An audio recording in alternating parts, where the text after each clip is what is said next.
everybody? This is Elite4Shirou, aka Zach, coming at you with our first ever podcast. And joining me is Matt. Hello, I am Matt, also known as TheCottrell in our Pokemon League. My name's Jordan, coach of the Zanesville Zeb Strikers. Well, we gotta throw that in there, huh? Mm-hmm. Yeah. So today we're going to have a few things we're going to talk about. First off, we're going to do our power rankings for the post-draft. Oh yeah. This will go after like all the transactions people did, so it's not just like exactly right after the draft.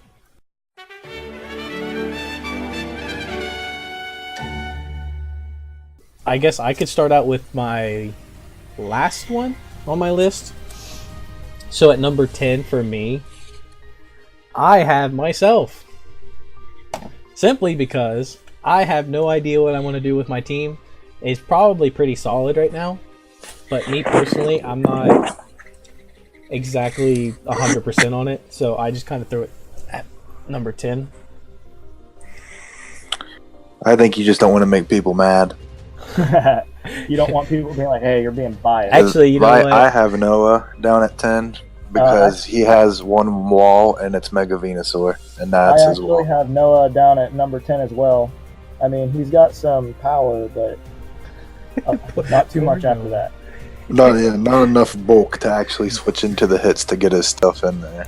He doesn't really have very good removal either for hazards, and hazards play a big role.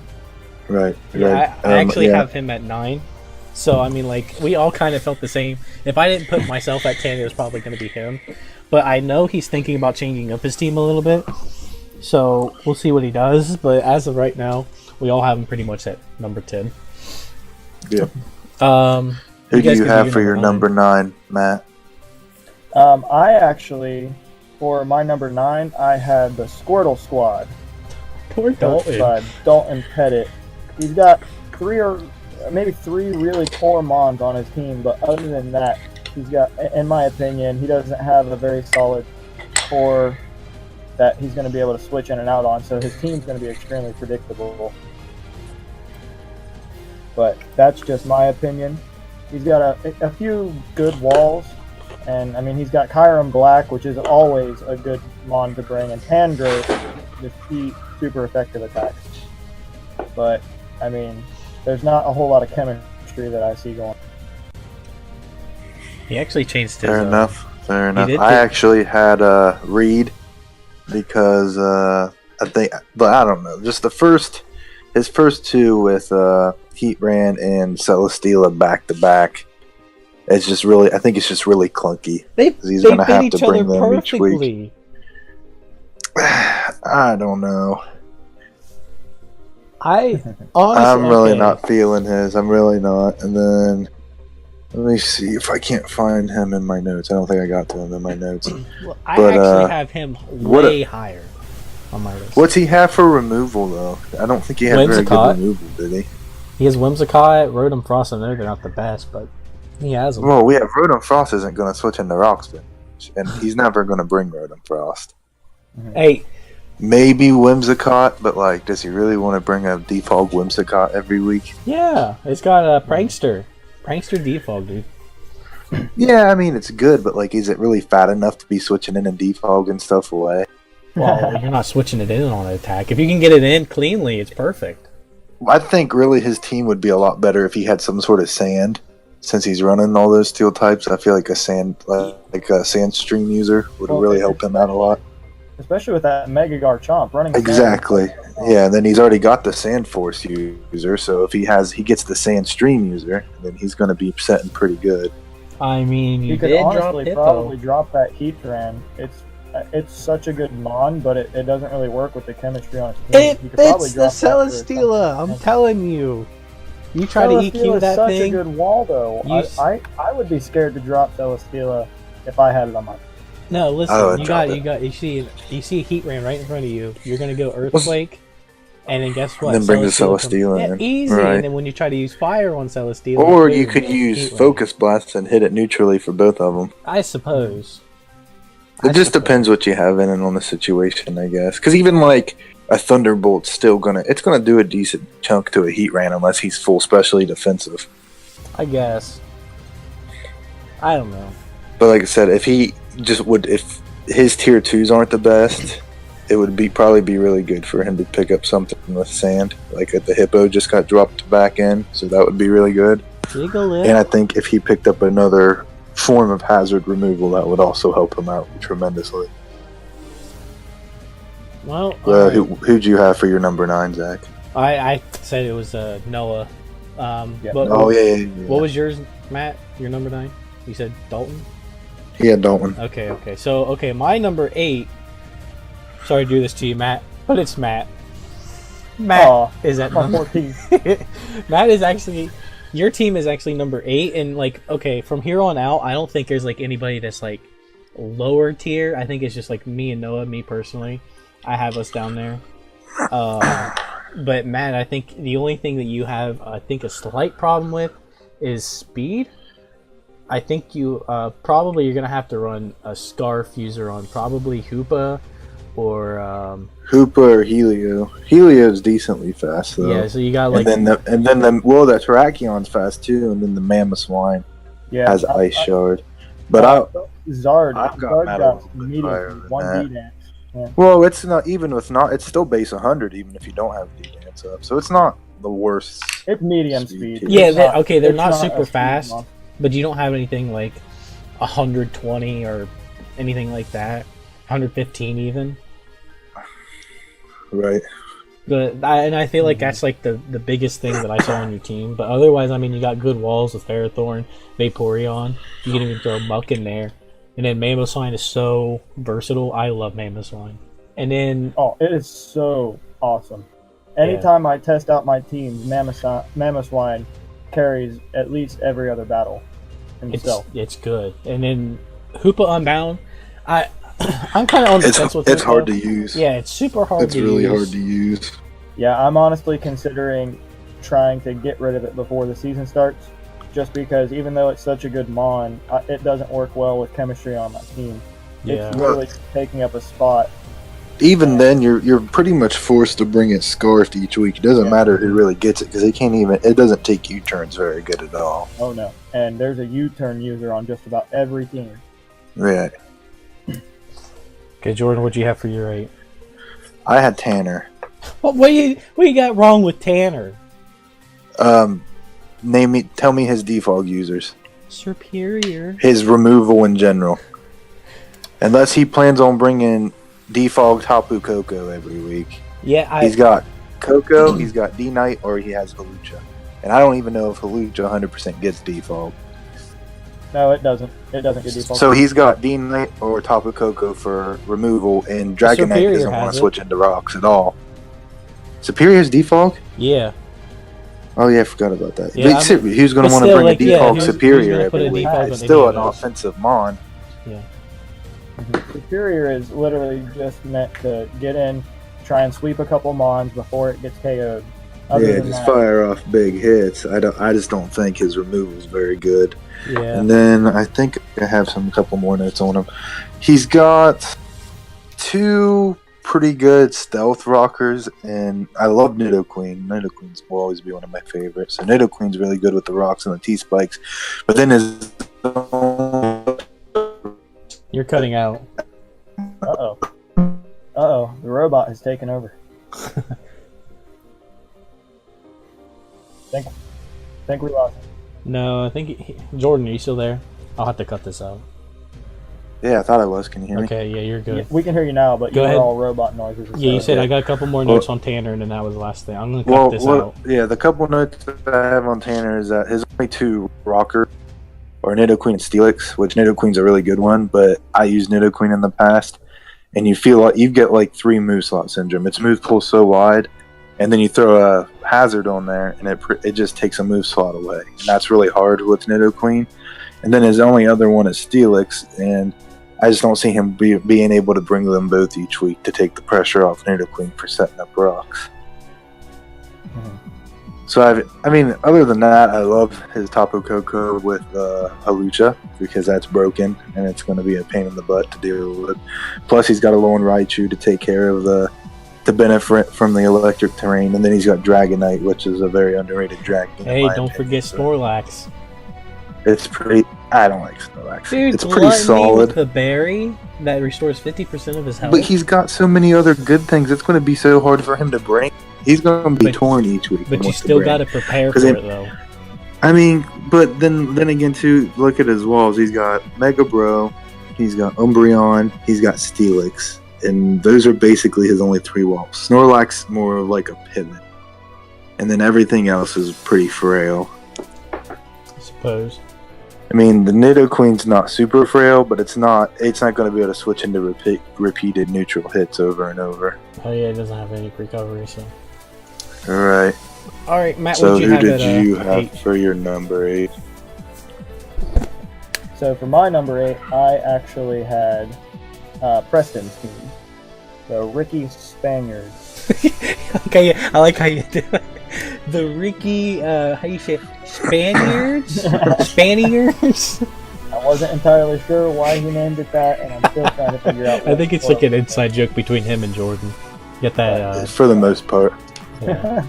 Well, maybe you can tell us about that. Because Ricky Spanish is the nickname of the Skarmory, because it's like it was on American Dad. It was one of Roger's personas, and it was like the worst, like the most nastiest persona he had. So he named it after the Skarmory because Skarmory's job was basically to toxic stall everything, and it did a good job at it. Toxic stall, Whirlwind. Oh god, I hate it. I hate Whirlwind with Skarmory. Say out rocks. It's Whirlwind. It's rough. Yeah. But why do you have him at 8? So, what was your reasoning for having him down at 8? Okay, so he's got some really solid walls and power on his team. With Milotic, I mean, obviously Milotic is one of the greatest water mons in the game when it comes. Yeah, I think it's the best in draft format defensively. It's probably the best water type you can get. I have nothing against the Milotic. The Milotic by itself, great, but then he brings Volcanion with it, and it's just like, why? Well, the Volcanion gets water absorbed though, so that's a water immunity. But you don't really need a water immunity when you have a Milotic who is going to sit there, take the resisted water hit, and just recover it back with no problems at all. And Volcanion, I mean, it's a good offensive mon, but that water immunity is honestly its best trait, and when you don't need it, it kind of loses its purpose. Right. But it goes with his fire, water, grass core too, of Melodic and Breloom. Mm-hmm. Which isn't, it's not, and I have him a little higher because I think he's got probably the bulkiest Fairy Dragon Steel Core you can get, and it's going to be a really rough one to try to take on. Yeah, I didn't actually think about the Fairy Steel Dragon Core as much. He's got the Clefable, the Bronzong, and the Mega Ampharos. Yeah, and I did consider his Alakazam for his speed too, but that thing, it's going to hit hard one time and get 1-hit KO'd or 2-hit KO'd just about every time. I mean, you got that cheeky focus sash with counter. Right. Or the Toxic Orb facade set. Yeah, but those are pretty easy to prepare for as long as you know the Alakazam is coming. Right. I mean, I love the Crobat too. Crobat, even though it's a flying type, it is one, in my opinion, it's one of the best defoggers you can get from a tier 3. Like, right. That's the thing I think hurt him too, is that's his only removal. That's the type of removal. Well, I guess Volcanion gets default, but you don't really want to run default on Volcanion. I mean, his only removal that he's ever going to bring is going to be Crobat, because if he brings Volcanion, then he's going to have the 4-move slot syndrome, and he's going to need to put all of his power on Volcanion, and on Breloom, and on Clefable. He has no other choices. He doesn't have anyone else with any real power. Alakazam can hit kinda hard specially, but it's just going to die. Ampharos, I mean, I've always hated Ampharos. Ampharos is one of my least favorite Wow. Pokemon. Underrated. Underrated. I hate how it looks. I probably just have a... Megaphobia, man. What? Love Megaphobia. That's one of the freaking most underrated megas there is. Matt, what's your? I think what is this number 6? No, you're 7? On. You need to go over your 8. My 8, I already did. I got Matt. No. Okay, you had it. Okay, so we're on 7 now. Okay, no, I just did Tanner, and he just did. Rick. Yeah. So yeah, you're on your 7 now. Okay. Well, I actually have the Squirtle squad there. I felt like, honestly, I should probably move him up a little bit because I absolutely love his team. The only thing I didn't like was Toxapex, in which he swapped it out for a Lomomola. And let me tell you, you're not going to be able to break that core right there. Lomomola, Tangrowth. Then you got Regice. That's a really good core. And Scizor. It is a good wall core. And Scizor. That's so much power, and they're pretty defensive too. I absolutely just love his team. Like, you're gonna have to worry about Kieran Black. You're gonna have to worry about Mega Alakazam, Scizor, whether it's gonna be defensive, Defogger. You can run it as like a choice band. Then you got Crocodile. One of my top favorite Pokemon, Crocodile. You could just run it in so many ways. Assault Vest, Scarf, Choice Band. It's just so good. And you can even run it as like a rocker defensively. I absolutely love his team. And then Rabombi, he could bring in do sticky webs. I just absolutely love his team. But like I said, there's so many other teams that are like a lot better. But I know. I should have said something about my ranking list as a disclaimer before we started. There was really only one, maybe 2 teams that I thought, they definitely are going to have a hard time with this league, with the teams they drafted. They're going to need to do some fixing and some tweaking. But everyone else's team is extremely balanced, and they've got some really key players that are definitely going to really terrorize the league. So it was really hard for me to pick the top 7. And the 8 and 9 for me were really hard to go between. I agree with that. Poor Noah. I think once you got to like top 6 or 7, it was really close. Exactly. I mean, I guess the only thing I could knock him down for a little bit is that I think his best Defogger is Scizor. Yep. And then I guess he could go. I think the Rabombi has it, but that's kind of a little cheeky and a little bit too much to like handle. I think it's too frail. Yeah, it's too frail. But I mean, if he got maybe a different Defogger, maybe instead of the Magmortar, I think his team would be fine, or even something tier 5. I find it. He's got Magmortar. Magmortar's a beast. It is, but I mean, I'm just saying, like, if you wanted to get another Defogger or even a it would be good. There's like the Hitmons there. I think they're all there, so he could pick one of them for Rapid Trash. Spinner. All trash. I know, but you're looking for a cheap Defogger or Rapid Spinner. They're there. Blastoise. Tier 4 Blastoise. Okay, yeah. But I mean, when is he going to bring out a Lomomola? Oh, that is hard. Just like Matt with his Milotic. I think Alamola's too expensive for a tier 2. I don't think it should be a tier 2. Dude, it did so much work last season for being a tier 3. It's just like Milotic, just without the Flame Orb set that you run on it. It's so it has Wish. It can't really go especially defensive with it. It can't go especially defensive as a Milotic can. I suppose, but I mean, I feel like it's just like a cheaper Milotic. If it's like Milotic got picked, the Lomomola's there. But anyways, we'll go on to your next with your, I think 7. Oh, I don't even know. No, we're on 6 now. I don't even know where we're at. 6. Yeah. Yeah. All right. So my number 6. I'm sorry, Zach. I also put you kind of low on my list. But like I said, with these next 3, I could not decide which one should be number 4, 5, and 6. So I guess I should say it was a 3-way tie for 6th place. That's fine. That's fine.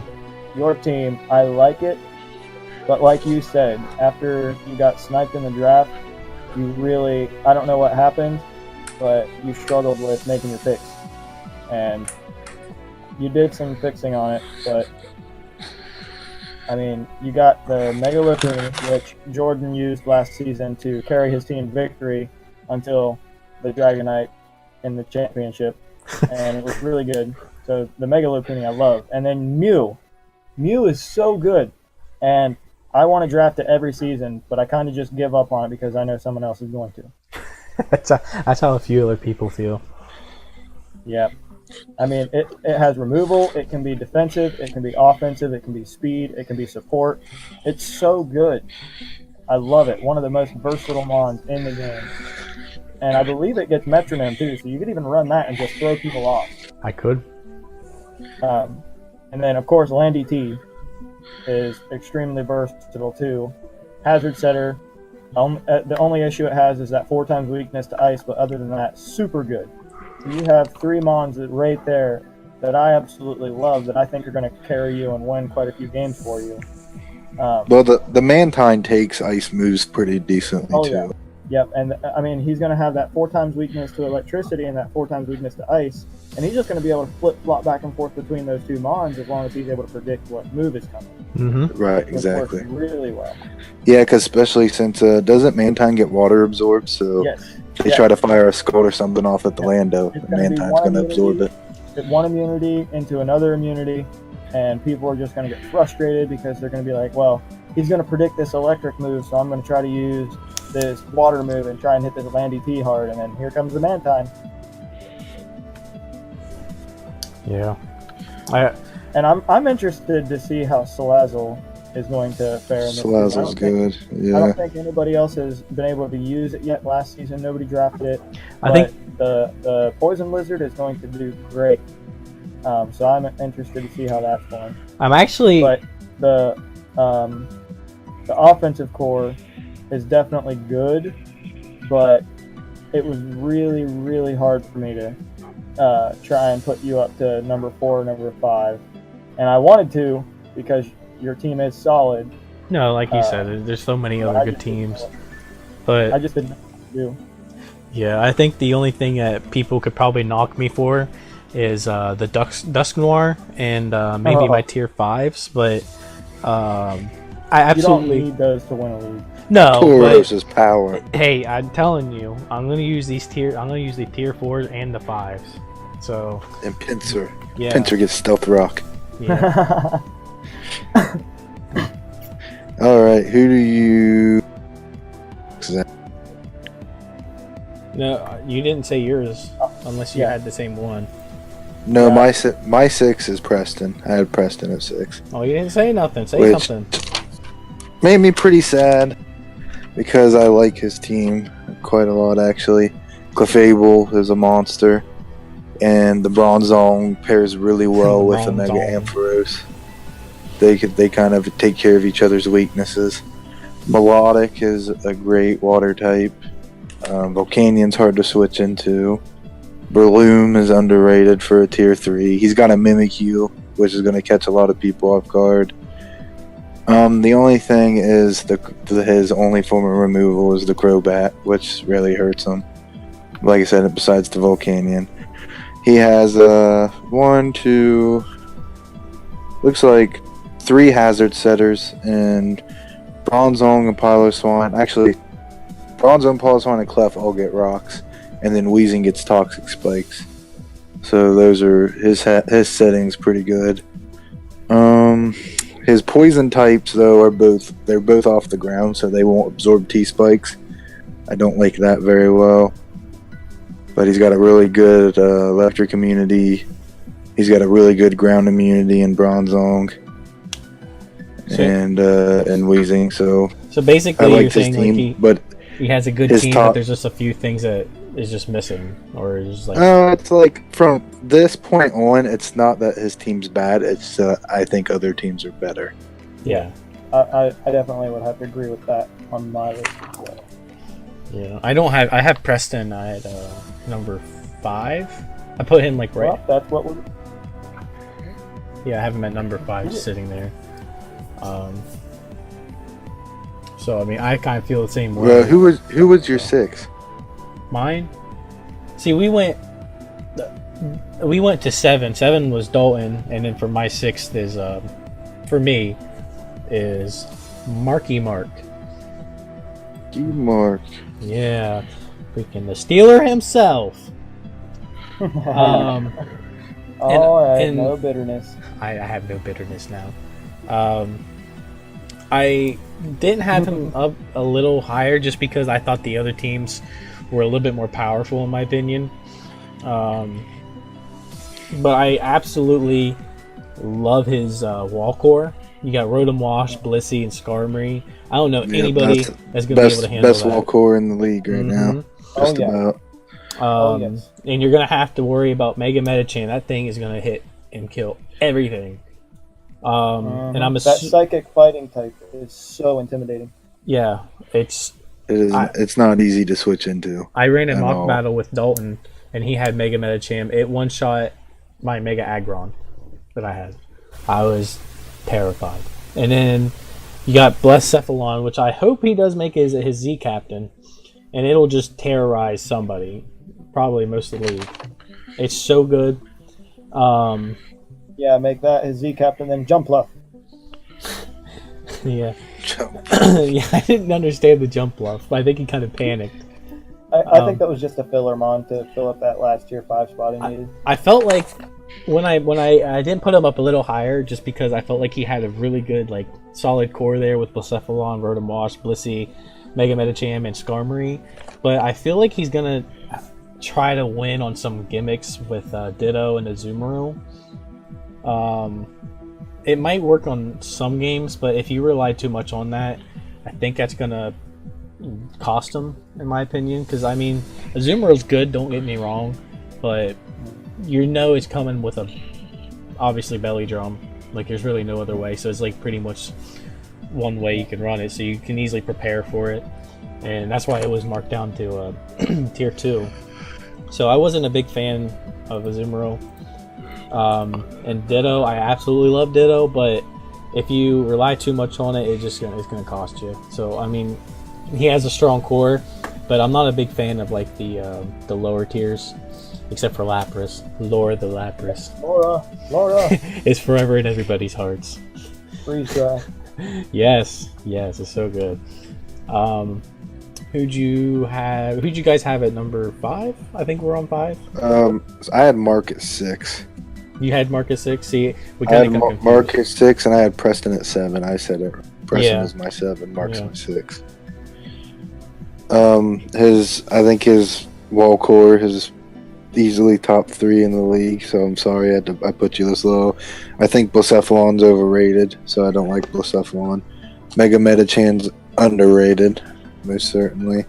I agree with that. I think his lower tiers don't make a lot of sense. I think he just drafted stuff he liked where he probably could have did a little bit better with the synergy down there.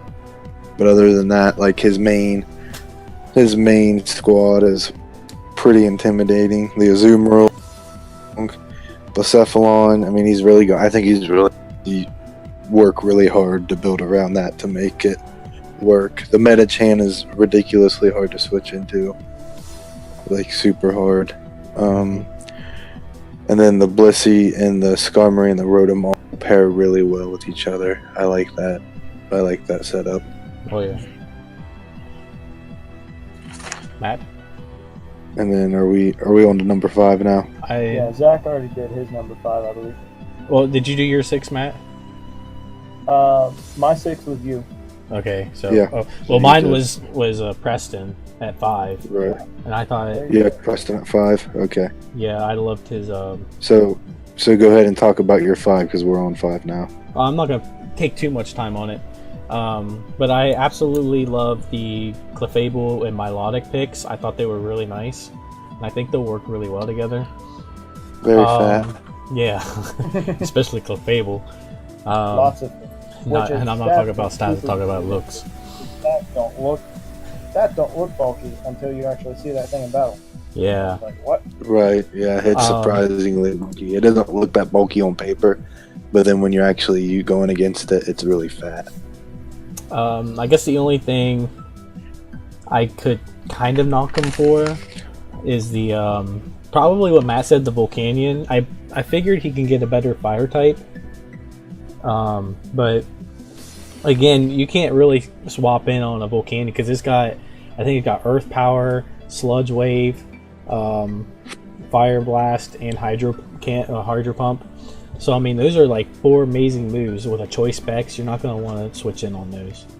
I'm almost certain. Yeah, I'm almost certain he has all of them. So Volcanion. He does. He has all 3 of them. It's really good.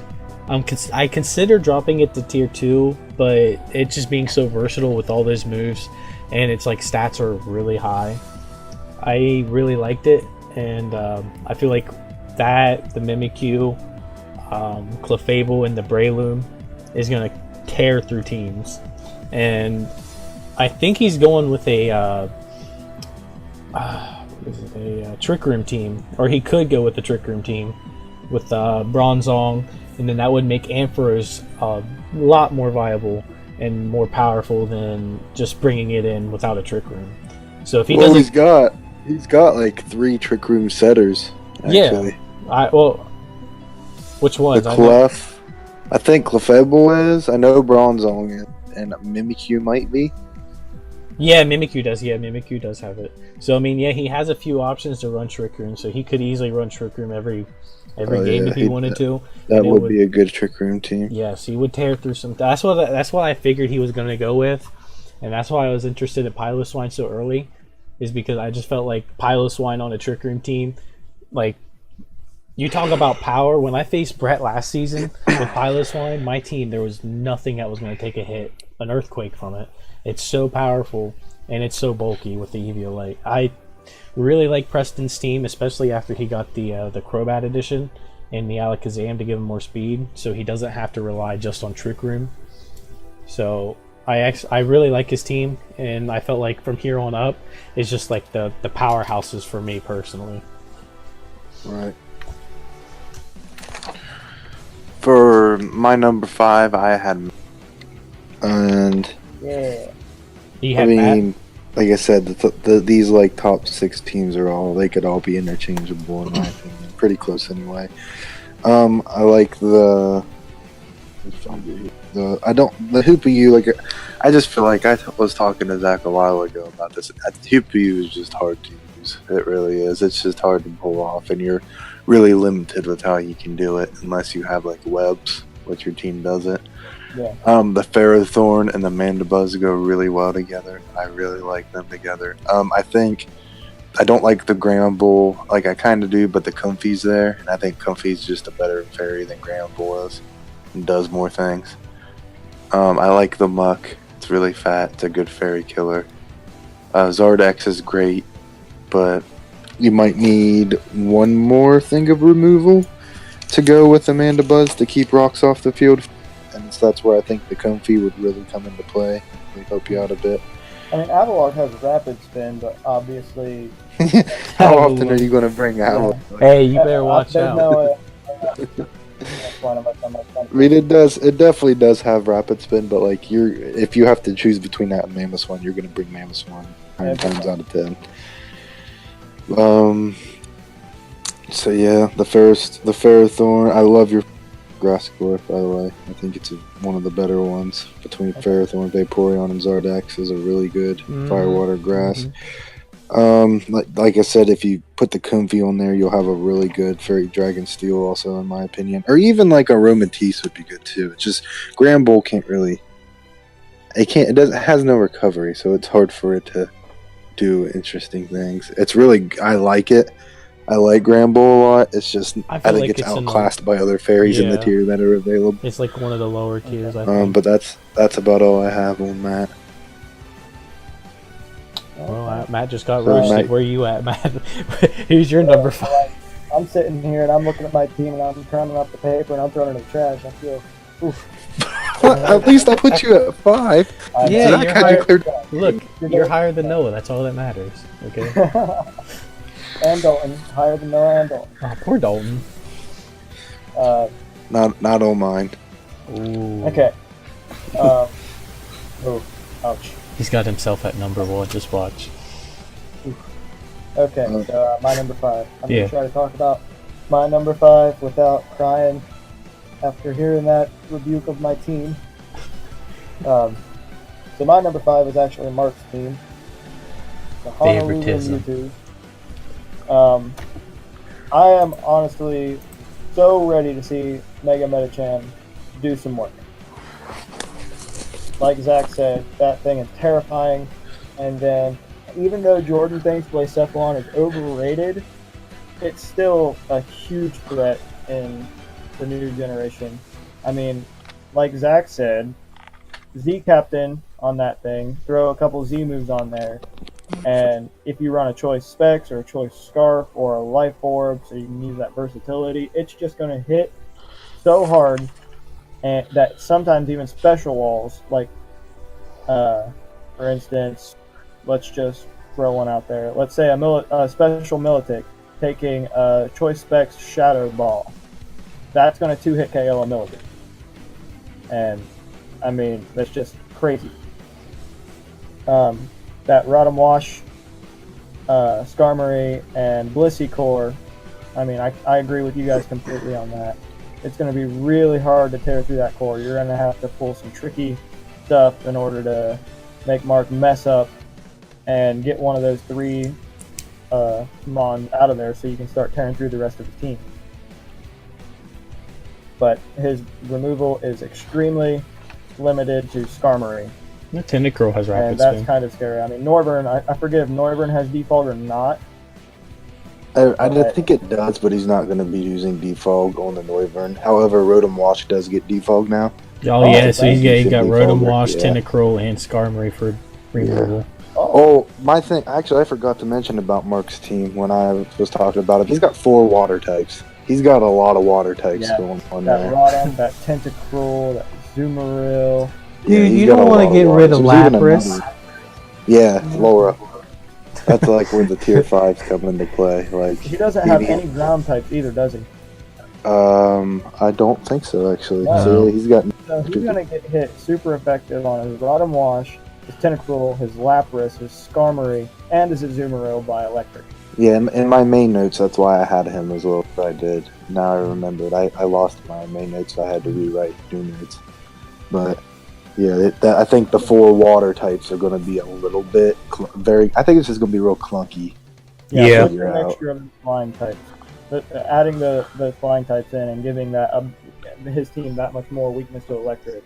Yeah, so that's like 5 months weak to Electric. So the Rotom washes, but it's neutral, but it still doesn't want to take strong neutral Thunder. Oh yeah.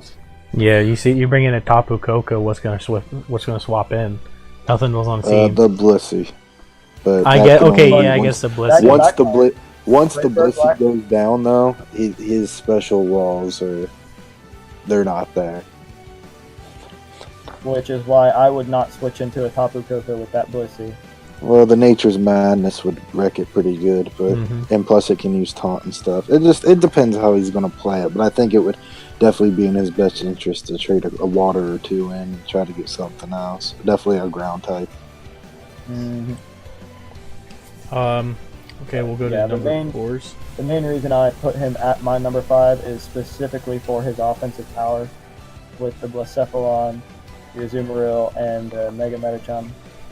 I'm just really ready to see those things do some work. Oh yeah. Yeah, I agree. Alright, we're gonna jump into the number 4s. Those were my number 5. Yeah. No, right. I had Matt was my number 5. I haven't said my 4 yet. Yeah, that's what I was saying. We're gonna jump to 4s. Okay. Jordan, you can start it. Who's your 4, Zach? Why do I gotta do it? Man, y'all be tripping. Okay, my number 4 is actually my boy Tanner. Woo, Oklahoma Tanner. City. Yeah, His team though. I absolutely love his team. I guess I didn't really think about the hazard removals, so I would probably knock him down a little bit than me in number 4. But I mean, I still think he has top 4 teams because of this just straight offense on his team. This is very offensive. Like I don't even Mark's defensive core I don't think would be able to handle this, to be honest. Because like you got Coco, Halucha, those 2 together, amazing, and then you got a Alolan Raichu. Put a choice specs on that thing. What's gonna take it? What's gonna take a Stab, Thunderbolt, Psychic? Then you go. Mudsdale. Then you got Mega Slowbro, which I assume he's probably gonna do Calm Mind like you did, Matt. Calm Mind on everything. The only thing I have with that is that he's not known for bringing his Megas very much. He doesn't bring his Megas. Well, like last season, he had Mega Sharpedo, and he didn't bring it except the last battle, I think. Yeah. He didn't really have very many actual effective Megas, and even if he did have them, I think it messed up the chemistry on his team anyway. Well, the Mega Sharpedo, though, last year was he could protect one turn, so it would get the speed boost. Yeah. So it was Mega Sharpedo was a good Mega. Mm-hmm. Well, I think the reason why he went Mega Slowbro was so he can get the extra 40 points. But, I mean, it's still a wall for him to bring if he wanted to. And then he has his Umbreon.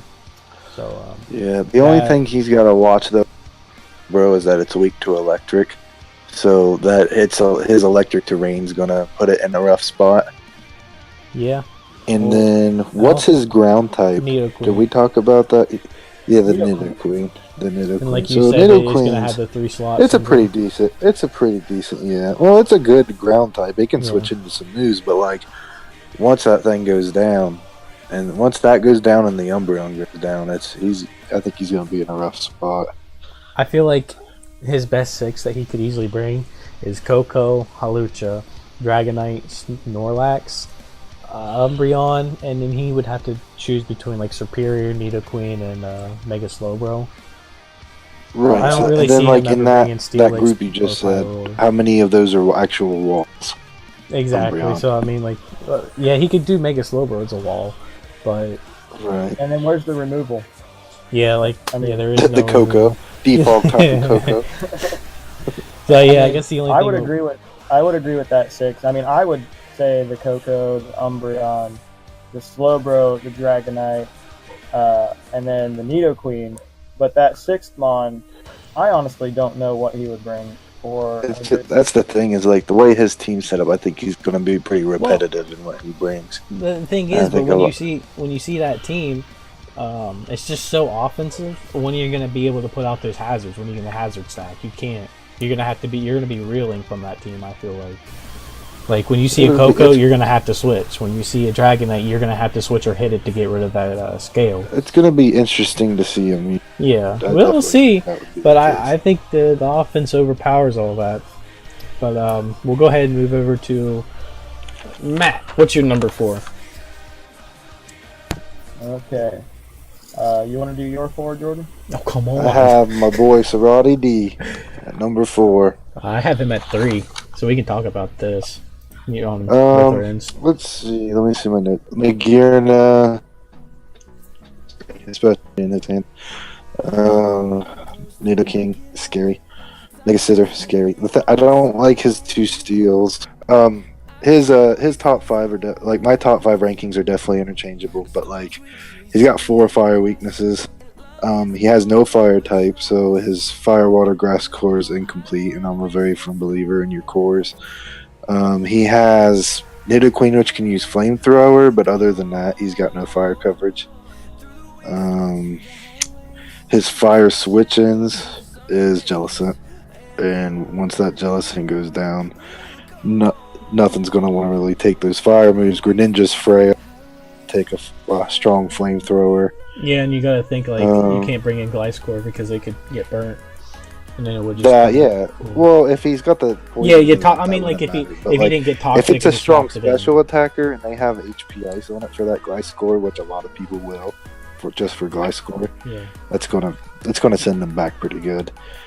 But that's why I have him. I love the Tangle. I hope I really like Tangle. I don't like Slack King. You don't like? I feel like Slack King. He's been using it, and like I think he used it once in a mock battle. And I mean, like, if you choice band it, like, what's gonna take a hit? That's gonna come down to a prediction game. That's my thing with it. Also, his hazards. He has Gliscor and Minior, and Nidoking, and then the Greninja. So, but like the only real reliable one's gonna be Gliscor. Nidoking can. But he's not the Nido to be setting up hazards. No. That's more Nidoqueen's role.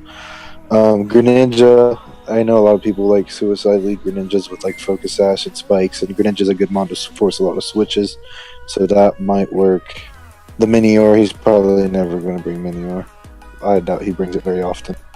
There's a lot of priority that hits Minior super effectively, like Aqua Jet, Bullet Punches. Mach Punch hits it hard neutrally. Yeah, but it knows Shell Smash, doesn't it? It does, but that's why you've got that. That's what I'm saying. Those priorities threat that out pretty good. True, but I mean, like if you get rid of the priorities, Smash. or if it's like full health, and you bring it out and you get that herb Right. to get rid of You the, can. So I mean, like it's a good mon, like in our mock battles. Well, it just depends what he does too, because the Mega Scissors is his best setup sweeper, hands down. Yeah. If he's gonna bring a setup sweeper, Mega Scissor outclasses Minior every time. Yeah, but I mean, like Minior. Same with the Magirna too. Magirna is a nasty setup sweeper too. I mean, you don't want too many setup sweepers. Heracross, I really like the Sword Stance. Heracross also. I forgot to talk about that. I like the Heracross a lot as a wall breaker. Yeah, so he's got 4 mons that could like set up and like mess everybody up. Right, but I just think the 3 teams I have ahead of him are a little bit better built. That's all I have on my tier, my number 4. Well, he's at number 3 for me, so like I can see like the fire weakness, I guess, and I guess with Jellicent is the only thing that would be able to take it. Like you said, it doesn't. Nobody but Nidoking has the fire move, so I can agree with that. But his team with power alone is just, I think it outclasses a lot of teams. Like I think Tanner probably has a little bit more power, but D's team is a lot better built, I guess, with defensive and defog users or something like that. So I feel like him and Tanner in the top 3 with offense, something like that. I don't know, just off the top of my head. Yeah. But, well, his defoggers are definitely better. Mega Scissor and Glyce. Yeah. Most of the time, they're both much better defoggers than what Tanner has. You can bring one week and one the next, or even bring them both. But see, that could be the thing too. That I guess he might need another one, because once like Gliscor's got really bad forward move slot syndrome, and then does he really want to be bringing defog on Mega Scissor, like the Bullet Punch Roost, the Bullet Punch Roost Swords Dance, and then another attacking move is a really hard set to not bring most of the time. And then when you attack defog on there, it kind of messes it up a little bit. Mm-hmm. And D is definitely, I think he likes his scissors a lot more offensive than defensive, so I don't see him bringing a very bulky scissor very much. I think it's going to be more of a smack you in the face really fast. Smack you. Knock off. Smack you in the face. Well, it'll be more of a punch, you know. Okay, fine. But he doesn't really have hands to smack. He's got those claws. I like his team, and I feel like there's a few things he could change, I guess, for the fire weakness and for the fire move user. But well, even if he got like the fire type, would help patch that fire weakness up, actually. Yeah. Especially if he was able to get a flash fire one. Ooh. Like, I don't see it really. I don't think. Well, I guess he's got the Jellicent, but like a Chandelure, or I think Arcanine's still available. Arcanine would be really good on that team. Used. But yeah. That's all I gotta say, I guess. You. Okay, so you're number 4, Matt. All right, my number 4, the one and the only me. Thinking high and mighty of yourself, Matt. Yeah, see, I had you as and you were like freaking out about it. I know. I was exaggerating. I was being a little dramatic at the time. It made me realize that my team is actually needing some work. Oh, you were being a Zach. Everybody's team has some work to do. I really do like my team. I like my team a lot, and I would rate myself higher if I would put my considerations of what I'm going to be changing on my team before the season actually starts. But with the current team I have, I definitely can't rank myself any higher than number 4. I love Zardex. Favorite Pokemon ever. As soon as I saw that thing evolve, the very first time, You flip back in your chair. It's because they made it black with blue flames. If they'd made it orange with red flames, it wouldn't be as cool. They did it on purpose. Exactly. For the fanboys. Exactly. When it became a dragon, I've always loved dragons. Like, yeah, he should have been a dragon to begin with. And oh yeah. Well, even every dragon trainer in the Pokemon games ran a Charizard before it ever Mega Evolved. Right. Because it looks like a dragon, and it flies like a dragon, and it breathes Poor fire. Zard Y should be a dragon. Getting shafted. Yep, but the thing is, Charizard does have those fire moves, does have those flying moves, and does have those dragon moves, and it looks like a dragon. So they kind of had to pick and choose which typings they wanted to do, unless they wanted to create a 3-typing system. I also forgot to mention too that Zard X has a good special attack stat. I've seen a lot of people run a special Zard X before. Yep, you can run it special. Most people don't, just because of that Tough Claws ability. Yeah, it hits really hard on the physical and then side. Once Dragon Dance, and this thing becomes a Team Sweeper. If you get 2 Dragon Dances off, you're pretty much guaranteed to win. And if you get 3 off, then oh my gosh, just stupid. You probably don't need more than 2. No, two would probably seal the deal, I'm sure. If you ever click a 3rd D-Dance with a Charizard X, you're stupid. Just go ahead and forfeit the match because you're stupid. You don't need it. Right. But I agree. Charizard X is a great mon, and I really think he did build around it well. I do think he really did. I think the Vaporeon's really nice. The only thing that I don't think I mentioned earlier, let me find you right here. No, you're good, because you got a Ferrothorn as your steel type, so that's going to kill your Fairy. Oh, yeah. So when I built my team, I took into consideration a lot of what I'm going to have to switch into in terms of moves. There's a few things I'm going to have to switch later, which I won't talk about because I don't want you guys knowing all my strategies. You got to say it right now out in the open. I want to know everything.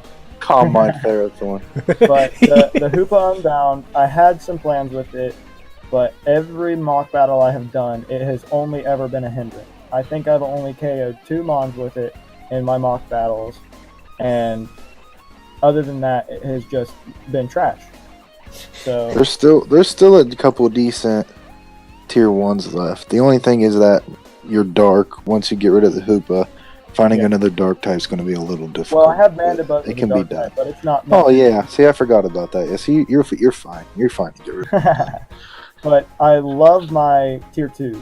When we did the tier listing this year, and I was looking at tier 2, I just loved all of the versatility and power from tier 2, and I was like, you know what, I don't need multiple tier 1s. I'm just going to build my team around Charizard X and tier 2s, which I did. I have Ferrothorn. His only problem is maybe a taunt and a fire type. Other than that, he really. Well, even then though, Gyro Ball still hits pretty hard for it to be taunt fodder, so it can hit pretty dang good too. Oh yeah. And then the Vaporeon, that Wish, Protect, Cleric, with Heal Bell, he's going to keep the rest of the team alive, and then throw on Scald just so he can try and burn some of those physical attackers while getting some chip damage off. Great. Love it. Mandibuzz, really good defogger, really good defensively, super solid. You can throw on physical attacks or special attacks, whatever you want to do with him, just because both stats are pretty much even. Mammoth love it. Absolutely love the Mammoth. It's going to be hard to on Anzar. But the mon that I really didn't realize was going to make or break this team was Terrakion. He is so good. I think the way my team is built, it sets him up for revenge kills all the time. And I just underestimated how good he was going to be on my team. So I'm warning you guys, Terrakion going for MVP for the season. He was underrated. I think he's an underrated mon. Easy there. Oh, that's a bold prediction. Yeah, you got Muck on your team, dude. I know. You gotta make that your MVP candidate. Who was your for, Zach? Mine was. Sorry, I forgot my Heliolisk. He's got that dry skin. Dry skin. Yeah. Look, Matt, I will bump you up. Heliolisk is really good. Heliolisk, good special attacker. I like Heliolisk. Yeah, just don't run it like Burley. Choice specs, Volt Switch. That's all he did. Oh my That's God. all you need. And if you just predict and just choice specs, you know how hard a choice specs hyper voice hits? But he never did. Freaking Heliolisk? It was just but this is Matt. I'm just saying. I said don't run it like that. Sometimes I might even hit a Dark Pulse. Oh. Yeah, I mean it's definitely got a good. Hey, Matt, I will bump you I think up. it's a Dragon Pulse too. Yeah. Dragon Pulse, Surf. It has Surf too. Don't forget Blizzard Surf. with the dragon. And don't forget the hidden power move, guys. Come on. What was your four, Zach? You have move versatility like that. Hold on, Matt. Yeah. I will bump you up 2 spots if you name your Mamoswine Ray Romano. You gotta do That's a it. good one. Ray Romano. Yeah, Ray Romano. Ice Age. That's who voiced the Manny. Can I negotiate for 3 spots? Okay, so my 4th was Tanner, but we're gonna go to 3, and then we already talked about D. I have him at number 3, and I think the only thing number that knocked him 3 down was the fire weakness, obviously. But so your my guys' number 3 was Zach. Whoa! That's You're what's just up in the world. you're just trying to not make people mad. That's why you put yourself last. But Lando T, hard to switch into. Bisharp, hard to switch into. Gardevoir, underrated. Salazzle, hard to switch into. Mew, the worst thing to deal with in Draft League there is possible. Hydreigon, hard to switch into. Tauros, underrated. The only thing is that I think I talked to you earlier about too is I think you need a better physical because I think Dusknoir is not going to cut it. But the Mantine is probably one of the best default users special walls in the game. Despite that 4 times electrically. Because if you don't, I think you need another physical. You don't want to run Lando as a physical wall because it's just too good offensively to run as a physical I mean, wall I could all the easily time. make Lando, Mew a defensive wall. I can make them very versatile, but I mean, I'm not going to try to. You can. Yeah, I but don't want like the to. Mew, I know what you mean. Mew is so amazing that I mean, it's okay to make it a wall, but it's like a really good style breaker. It's a really good Z captain if you want to go that route. It's a nasty plot, or you can do Swords Dance, or you can do it. I mean, they can do everything. It's just it's the hardest mon to prepare for in Draft 1 net, and that's just all there is about it. I'd have had you down farther if you still had the Tapu Lele over the Mew, but the Mew alone raises your team up a couple spots. Yeah, just Lele was just terrible for my team. I think Lele's overrated. It is. It came into the game, and everyone was like, "Oh god." Especially like everyone forgets about the terrains, and then you have Sucker Punch with Bisharp, and that would have bit you in the butt at least once. Oh yeah. I ran a couple mocks, and that was what I was running into. Is a Bisharp, and then Dusknoir had Shadow Sneak, and I couldn't use that. Yeah. Lopunny with Fake Out. There's a Really, few it things just it's hard to use. Yeah. But that was my number 3, and I think that's a good spot for you. I guess Mega Lopunny, ridiculously hard to not only switch into, but like you have to run a Choice Scarf user or you lose to it. It's just so fast. I want to just point out y'all are forgetting Pinsir. My newest No, I pickup. said Pinsir's a good rocker. Pinsir is a good mon. You not that good. Look, me first Z move. Tauros is a better tier 5 than the Pinsir. I'm more excited to see a well-played Tauros. Hey. Oh, also, I forgot to mention, Reed is at the bottom of my list because he doesn't have Zangoose over Beartick. I forgot to say. Dude, nothing beats a well-played Beartick. Come on. Well-played Zangoose. Come on. Alright, that's all I got on my 3. Matt? Well, my 3 is our boy D-Chin, the Tapu Koko Puffs. Powerpuff Girls is what I'm going to call his name for the rest of the league. I think I'll like that. The Powerpuff Girls are very threatening. Like Zach said, in terms of offensive power, I shudder when I look at his list. I do. I don't know what to do, and I just want to go cry in a corner. But I know I can't, so I'm going to pick up Charizard X and try and fly into battle. But you got the fire type. Yeah. You got the fire type. I got the fire type to possibly take on his team. But if he kills Charizard X, obviously I'm not really going to have much of a chance to kill his team. But he's got Magearna and Gengar, 2 of the best Z-use movers in the game. Whichever one of those 2 he picks, they're going to be awful to deal with. Like, straight up. Because Gengar, he's got a huge move pool. And throw whatever Z move you want on it. And it's going to hit specially attack and just blow stuff up.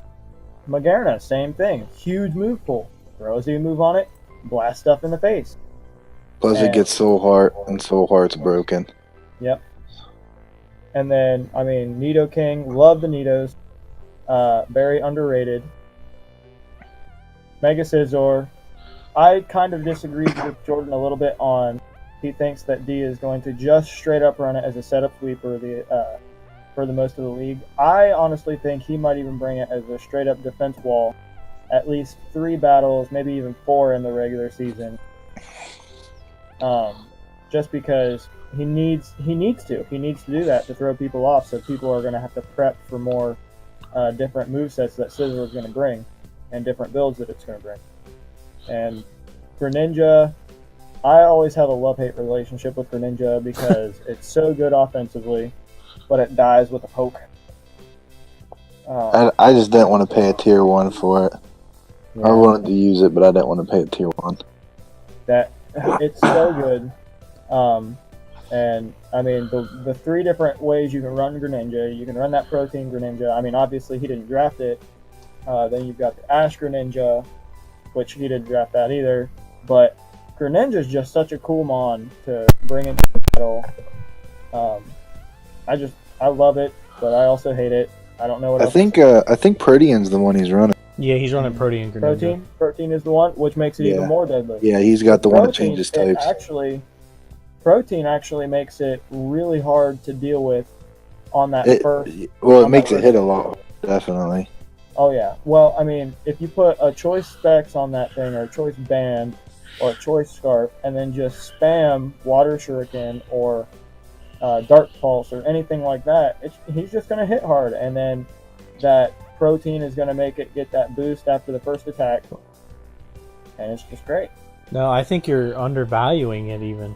Like, just putting a choice item on it, I don't think that's how he's going to run it at all, because that would make him locked into the item, and it would just change him, because all he would basically have to be able to do is just do U-turn, and that would he could bring the scarf set with the U-turn. When you see a Coco in front of you, he could easily just click spikes and it chases him to the ground type, and then that just. But does Greninja doesn't outspeed Coco? Goku would outspeed and kill it with a thunder. Okay, well, I guess I should have said a slower electric type. But you know what I mean. If you see an electric type, you can easily click spikes, and then what are you gonna do? You can't go for it. Definitely gives them good mind games. Yeah, it definitely does do that. I think the mind games will be there. Yeah. Yeah, I think he's gonna play that extremely well. The Gliscor too. D ran that first season, and oh man. I mean, Gliscor is just a cool mon to run with that poison heal ability. I like it. I'm excited to see him play it again. Oh yeah, his team's really good. Other than that, I mean, his team's just really balanced. I mean, he could use some more walls if he thought about it some more, but at the same time, he doesn't absolutely fire type, which is why he's my number 3. Just put a little note. Typhlosion. Just put a little note at the bottom of his the page on the Google Docs. You need a fire type. Fire type. So, dude, I'm telling you, a Flash Fire user would be nasty on his team. If he would drop a 2 for the Arcanine, his team would be number 1. Well, that's kind of hard. I mean, he would have to either drop Gliscor as a wall or Gengar as an offensive. Gengar's overrated. He's got enough special attackers in the Greninja and the Magearna. I don't think he needs the Gengar. The Arcanine would be baller. But you can run Arcanine either way. Gengar's a baller, though. Arcanine is more baller. Yeah. You ever seen an Arcanine shoot a 3? And Arcanine, like the Gengar, you pretty much have to run it as a special attacker. Arcanine, you can run it special, physical. You can run it as a physical wall. You can run it. I mean, it's just got so much. It's got so much more versatility. And it has recovery. Gengar does. Yeah, and it recovers. I think it helps his wall core out a good bit. And like I said, it's going to be a good switching because like when there's a Mega Scissor in front of you, or when you have a Mega Scissor and there's something special across the field, you pretty much know there's an HP Fire coming your way. I mean, you can get the free Flash Fire boost off that, and it would just be terrifying to deal with. Yeah. So I guess we'll go to our number 2. Huh? Any other number 3s? No, I think we already went through them. I think you had the last two as I do, Matt. Who's your number 2? Possibly. My last 2... Well, who's your number 2? I have Tanner as my number 2, actually. Number 2? Where'd you put Reed at? Oh, did I skip Reed? I didn't hear you say I thought he Reed. had Reed at the bottom. I thought he said he had him at 9 with mine. I had Reed at 7. Ah, okay. Well, I got Reed at number 2. Oh. Overrated. No way. Overrated. I think you're overestimating that Celesteela Heatran core there. I'm telling you. You're a fanboy. You can go ahead and talk about Tanner if you want.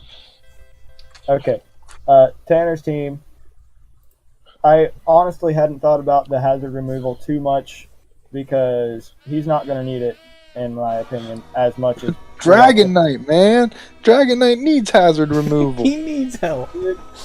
I mean, yes and no. Yeah, it does, just so it can keep that scale on there, so it can get its B-dance without worrying about getting... I guarantee you, if he listens to this, he will have hazard removal, like, right afterwards. During the middle of listening to this. I dropped the transaction. But yeah, I mean, he does need it, and I'm sure he'll fix his team. But in terms of... you two completely forgot to mention this, and I kind of wanted to save it for me to mention this. I've wanted to see this the entire time Tapu Koko and Alolan Raichu have been in this draft league. Alolan Raichu... I said it gets the Surge Surfer. And I said Choice Specs Alolan Raichu with the Surge Surfer. You know what? You know, emphasize it more. To make sure you're paying attention. I'm telling you, the only thing I think though is that I don't think he needs the Raichu because I think the Hawlucha with the Koko is a lot more threatening than what the Raichu. Let the man speak, Matt. Why do you think he needs it?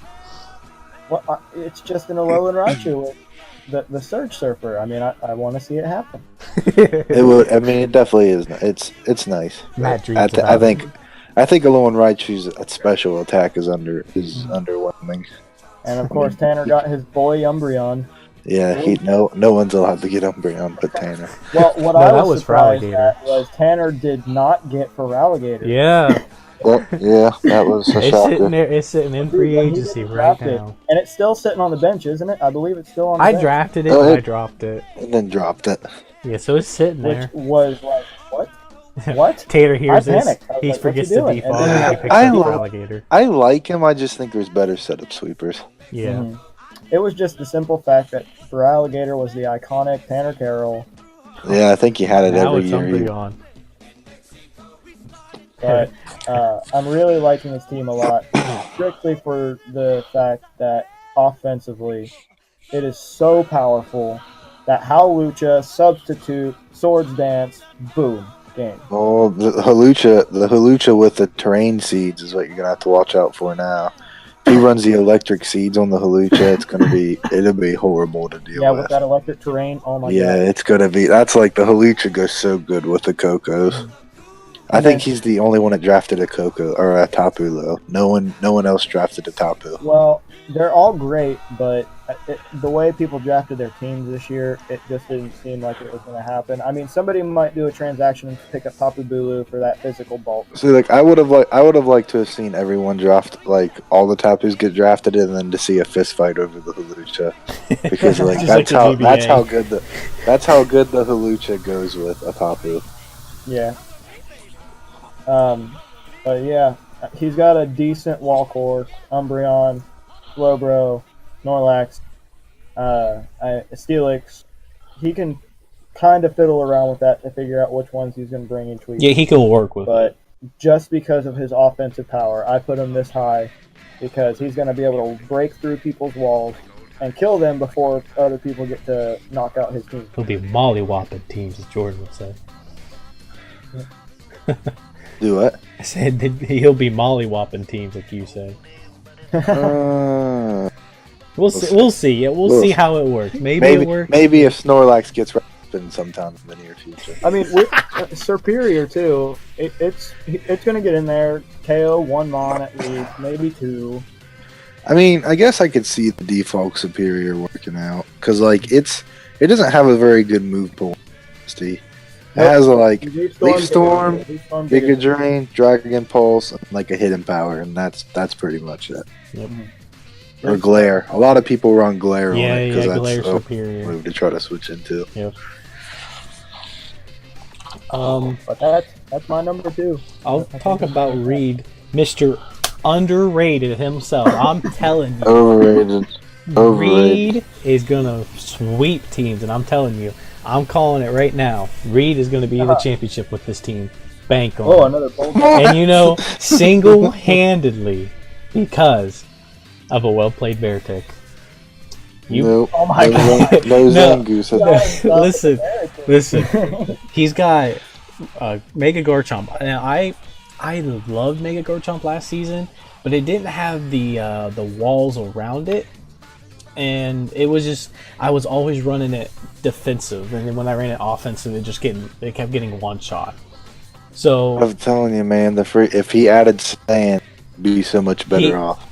He might actually run sand, because that was what we were talking about. I told him to get Gigalith to get that sand stream, but now that Hippowdon's down, no, that would be fun. Like the Hippowdon or the Gigalith. Either one would be great. Yeah. He just needs sand because it just benefits his steals and his maybe he goes Garchomp so maybe much. he goes Gigalith instead of Parisian.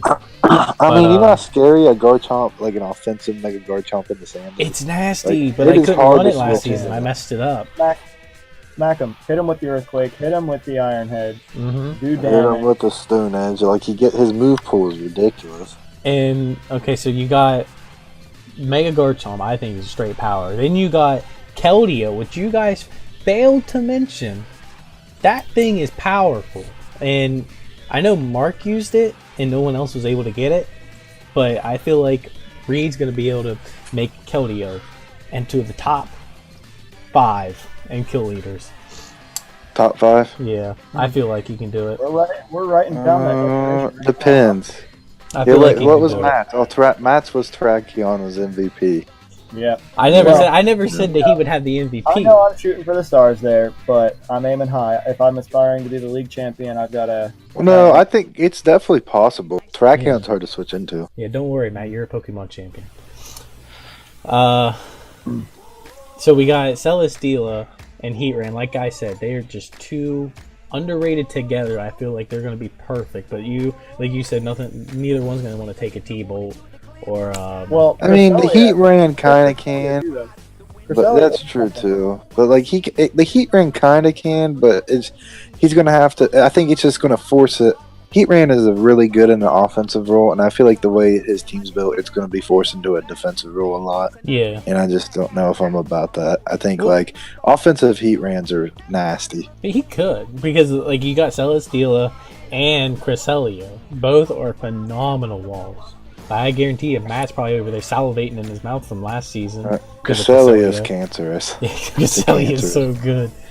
And then I wanted to get it again so bad, but I had to just move away from the Cresselia bandwagon and move on. Try different things. Be different. And then he's got Galvantula with the sticky webs, and I think that'll work wonders for him. Oh, I'll kill that thing. Yeah, you got to pretty much one-shot it before he gets the sticky webs. And then you got Whimsicott. I think is really good with Prankster. And I think if he can run it right, Haunter and Beartic, like I said, those of them well played. Dude, listen. Beartic is gonna get one shot every game. It's not. You got. Okay, Reed, if you're hearing this, I'm telling you, you gotta make him show them the power of a well played Beartic. He's not even gonna bring it. He's got to. He's got to shut your mouth about that stupid Zangoose. He's not gonna do it. I'm about to pick Zangoose up just to make it number 1 in the kill leaders. Do it. You will do it. All right, I'm doing it as soon as I get off the phone. Okay. Well, anyways, that's my rant about Reed. I feel like he's gonna do really good this season with this team. My number 2, I have Dalton Pettit. Nice. I was surprised you didn't put him lower. You guys are fools because you know what the only thing scarier than a Kyurem Black is? A Kyurem White. A Kyurem Black with Sticky Web support. And he has a Kyurem Black with Sticky Web support. that is going to be the worst thing. For one, Kieran Black is the worst thing to try to switch into. It's going to hit you hard on either side. It's horrid.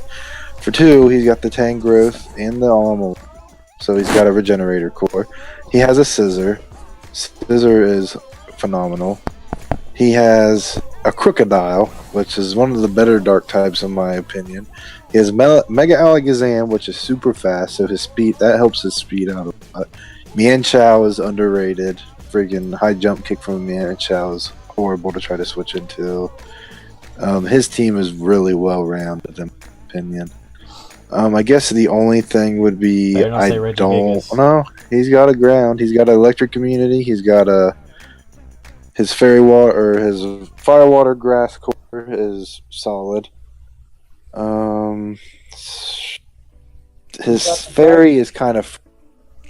He doesn't have a dragon type. That's a little bad. But he's got the Regice. And he is probably. What's he have?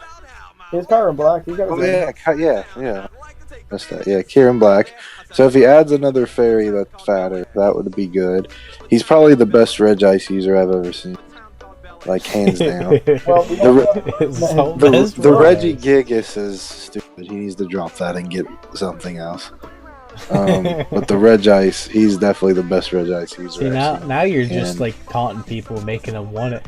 Don't, if you hear this, make Regigigas MVP. No, that's not gonna happen. Regigigas is whole. Alright. That's all I got to say about that. Alright, so we all know there's only one person we're all missing on our list. Yep. That's not the sure man, who the that myth, guy the is. legend. Well, Noah Resnick, #1, boys. what? No, we got Jordan. Yep. I have him. His team. His team's great, and then he just made the transactions. I'm not sure if it is going to be better, but I think it is going to be better in my opinion because he did have 2 grounds, and now he doesn't. I didn't really like that. I love a lot on this team. The Salamence, Mega Mawile is going to be powerful. He's going to wreck kids. Victini, what's going to be a switch in for a Victini. And then Zapdos is so good defensive, offensive. He's got default. And before I think he only had 1 Defogger with Silvally. I had Silvally and Rotom. Okay, yeah. So I mean, Zapdos is a lot better, and that opens up. And I've been telling you that opens up the Alolan Persian. Get rid of that Silvally. I'm telling you. I don't know. I like that I can. Yeah, change that typing up for versatility. That is nice. But yeah, I like it, and I think Mudsdale is very underrated. Own tempo. Mm-hmm. Stamina, man. Stamina is like one of the best villains in the game. Oh yeah, Stamina. It raises defense. Was more sarcastic with that own tempo. Well, I mean, it's good for like it keeps it from getting taunted on it. So that's like guaranteed stealth rocks. Mm-hmm. Then Scrafty, I feel like for being a tier 4 is a steal. I moved it down from 3, and I felt like it was borderline in between, but no one was really getting it, and I didn't feel like being a tier 3 I would pay for it. So tier 4, it's really good value, and I think it's going to be really good on your team. And then you got, what is this? Young Tongue Licky Tongue? No, that's Old Tongue. Old Tongue Licky Licky. Old Tongue. Yeah, Old Tongue. I feel like that's going to be really good on your team. Old Tongue. I think Matt's on the phone, so if you guys something to say about your team. Alright, I put myself go, and I think I want to like show me the switch-ins on each team for a Mega Mawile, a Victini, and a Salamence. Nothing. I mean, those 3 alone is going to be horrible for people to deal with. Mm-hmm. I added the Zapdos because I like Zapdos. I wanted the better electric and defogger. I added the Slowbro, so I have a Regenerator Core with Slowbro and a Moongus, which those 2 synergize greatly with each other. So the walls, I have Mudsdale, Zapdos, Amoonguss, Slowbro, and Tongue, and that's a lot of fat, like just a ton of fat. I have the Rotom, but I think I'm going to drop the Rotom for Ariados so I can have Sticky Webs and Toxic Spikes. And that's going to help make my team better, I believe. Because the only thing scarier than Black Underwebs is Mega Mile Underwebs. And that's basically it. Like, I guess my special attackers aren't that great, but yeah, I have a Zapdos with base 100 special attack. Victini can go either way. Salamence has the base 110 special attack, so I mean I think that's gonna be hard for people to try to deal with. Yeah, I feel like you had the best. You know, you think you're gonna like. I can even set up a D dance, and they're like, "Oh, great, there's an outrage coming," and then drop a Draco, and it doesn't even matter. And if the Draco kills, I get the Moxie boost. So the Salamence is good. I have the Grounded Mudsdale. I have my Poison and Amoonguss, so I can absorb Toxic Spikes. I think Mudsdale's underrated. Oh yeah, it is. I'm gonna get it moved back up to tier 3. Tier 2, you gotta aim high. Aim high. That's the goal. Well, I mean, I think he's a really good stealth rocker. His move pool's kind of low, but he's got like enough, like 5 different types of moves that I think that is good enough. Mega Mawile, but use that well and make Mega Mawile a #1 draft pick next year. I think you the Scrafty. I'm really excited to use Scrafty. Scrafty is underrated, and Scrafty's underrated, and I think I'm going to be able to sweep a lot of people with it. And then the Victini, that's like I said, the 3 attackers. How you switch into a Mawile, a Victini, and a Salamence? Like there is very few switch-ins to a Choice Banded V Create. There's just not that many. So it's going to be, I think those 3 alone are going to be nightmares for people to try to wall. Yeah, I think Preston might have the only really good switch-in for that Choice Band V Create with that Mega Slowbro, but it would have to be Mega Evolve before it switched in. Oh, that's Tanner. Tanner's got the Slowbro. Yeah. Choice Band Bolt Strike, man. Oh. Well, if you're already hitting the V Create and he knows it's coming. Yeah, I mean that's true. I think you had the best. Whenever you bring the V Create, you all bring the Bolt Strike also, because you normally on a team you can see what they're like. I've noticed I've done a lot of mocks, and you can tell just off team preview what they're going to try to switch into it, because there's just some things you don't like. I think me and Zach was mocking, and the Choice Band Victini killed Landorus T at 80%. Oh yeah. With a V Create. It was ridiculous. Well, oh boy. Like I said, or I've been trying to say, is that I think you had the best. No, it's fine. I think you have the best starting 6, and then you have really good backups to complement them with Salamence, Mega Mawile, Victini, Zapdos, Amoonguss, and Slowbro. And then you've been talking about all your lower tiers with Mudsdale, Scrafty.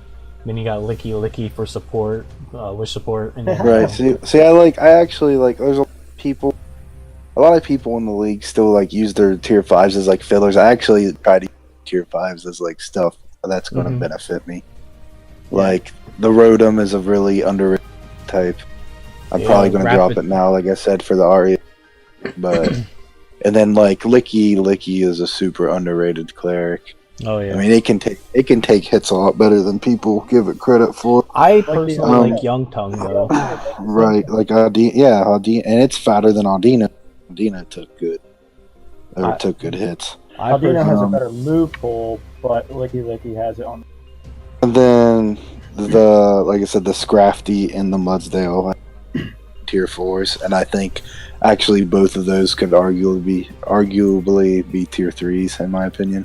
Oh yeah. And then I have the 2 psychics I was worried about with the dark weakness, but I think Scrafty takes Dark Zone just fine. Yeah. What was your reasoning for having the Zeb Strike as a #1, Matt? Well, I think you guys have already pretty much discussed it. My biggest reason, though, you have so much physical power that even if people bring the best physical walls in the game, like Armory or Celesteela or anything like that, they can't stop Victini. And if they can stop Victini, somehow Mawile comes in. If they can somehow survive that, Salamence comes in. I mean, what do you do? Exactly. You don't. You don't play a Beartic well, I'll tell you that much. Hey, I'm telling you. You play a Zangoose. Yeah, the Zangoose. You gotta bring the Zangoose.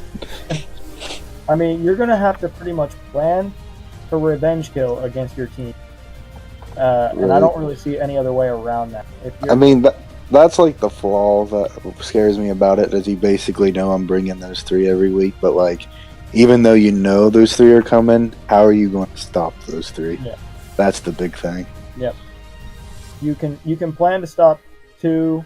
If you try to plan to stop 3, it's going to be hard, because then you're going to try and use 4 or 5 Mons to counter those 3, and then some of the Mons that we're not watching out for, like that Mudsdale or that Scrafty, they're just going to come in, and Amoonguss is going to mess teams up with Poison and that Sleep Spore and stuff like that. I mean, not only do you have those 3 offensive powerhouses, you have the Mons you need to buy time for those physical powerhouses to get ready to come in and break people's walls. Yeah. You could throw out the Rotom Ghost, and you could throw out the Licky Licky. I mean, I know you like to use tier 5s to fill in gaps on your team, but you could throw them out and just run 9 Mons on your team, and you have no gaps in your team. You have perfect walls, you have removal, you have powerhouses. The only thing I don't think you have too much of is special attack, but Zapdos himself really covers the special attack a lot. Silt Valley can help with the special attack a little bit too. Salamence has base 110 special attack. Well, who runs a Salamence special attack? Now you're going to, just because I said that. Which No, yeah, he talked about it. He talked about it. You've met the guy who's going to run Water EMZ Hydro Pump Salamence. It's possible. Like, dude, his move pool is ridiculous. Like I was telling Zach, I think you had to leap, but like, you set up a D dance and you're like, oh great, an outrage is coming. You bring in your physical wall. Well, you're going to get hit with a base 110 Draco Meteor. I mean, that's even if I'd run the D dance, Draco Meteor, and then 2 physical moves. That's a wall breaker. Like, that is hard. That's going to be hard to wall that alone. You'll hit hard one time with that Draco Meteor and still have that physical attack that has been boosted. Right, and then if I'm able to pick a kill up with the Draco Meteor, that's a Moxie boost, and then it's going to snowball from there. Yep. So I'm excited to use it. I think, like I said, those 3 got me really excited. My main offensive core. I am excited to use Victini. I like that it's a fire type. It gets ice coverage. How many fire types get ice coverage? An actual ice move. Like, well, you know what does get ice coverage? A well-played Beartic. I'm telling you. Yeah, if you bring your well-played Beartic out on my Victini, I'll see how well that goes. Bring that well-played Beartic out on anything in this team. On my Zangoose. Which will be picked up after that we're done recording this. What are you dropping, Rotom Ghost? The Rotom Ghost. Drop the Rotom Ghost, because I've got the Zapdos now. I think Zapdos is a more solid defogger. Yeah. And then I don't know, I might drop the Val. I feel like if I drop, I have to pick up a long Persian, and that's just starting to get tedious because I really like my tier 4s. Yeah. I do have to say, your team, even though it is terrifying, I do look forward to beating it in the championship this year. Well, I gotta make it to be at a load. It's hard to tell. Like I said, like even though I had like people ranked low, like D and you and Zach, I mean, I don't expect. Even though I put myself at 1, I don't expect to go undefeated or anything.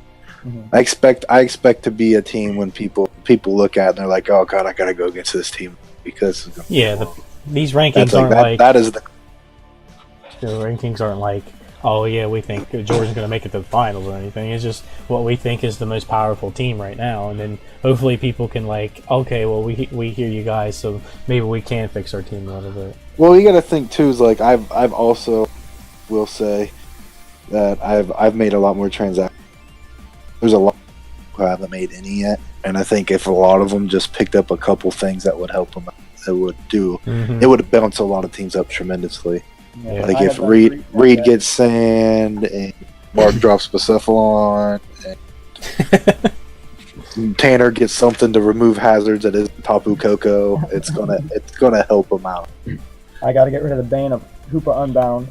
Yeah, you drop Hoopa Fire Unbound type. and put something that synergizes well in there. That's gonna be.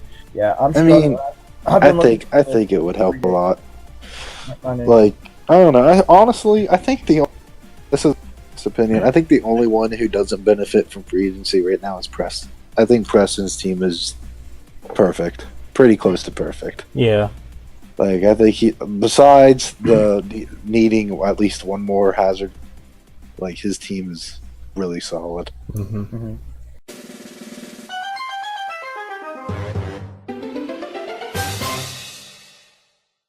So what we're doing?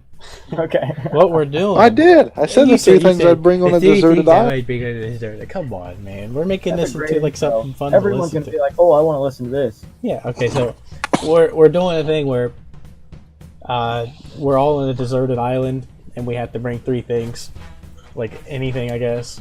And I know one of you probably did it. He's like, "Oh, I brought a yacht, so I can leave the island." But Jordan was already going off with his, so Jordan, go ahead with your three. I would bring an axe, a flint striker, and a waterproof tent. An axe? And then I would have the axe. That's a waste. I would have the axe. So that is such a waste. I could cut stuff down with it, That's and then such a I would waste. have the flint striker just so I could guarantee have fire. And then I have a waterproof tent, so there's my shelter. I don't even have to worry about shelter. I like the waterproof tent, except for it can fly away if there's a big monsoon hitting your island. You anchor it down. You don't just leave it. You don't just make it. And look. if I'm in it, I'm gonna be in it during a monsoon, so I don't think it's gonna fly away. I'm pretty heavy, so I don't think it's going anywhere. Look, in an axe, you just get a stick and a rock, and you like put it together. Yeah. With an axe. Exactly. Well, see, yeah, I got the axe. I'll just cut a stick down and then like stake it down to the ground. You're wasting your picks. Like, what are you talking about? I've got my axe. But you could easily bring something else instead of the axe because you can make one. The flint strikers, you can just take two. How are you going to make an axe? That's easy. Like a solid axe. How am I going to make stick that? And get a rock.